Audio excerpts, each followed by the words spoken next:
कोई कैसे बिखरता है। अगर ये जानना चाहो कोई कैसे बिखरता है, बिखर के कैसे जीता है।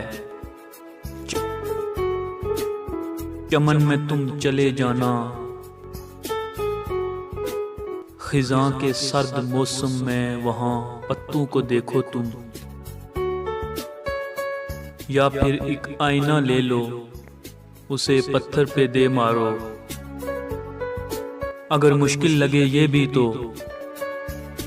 एक फूल ले लेना, हवा के दोष पे रखना, तो फिर तुम जान जाओगे कोई कैसे बिखरता है। अगर ये भी ना हो तुमसे तो मेरे पास चले आना,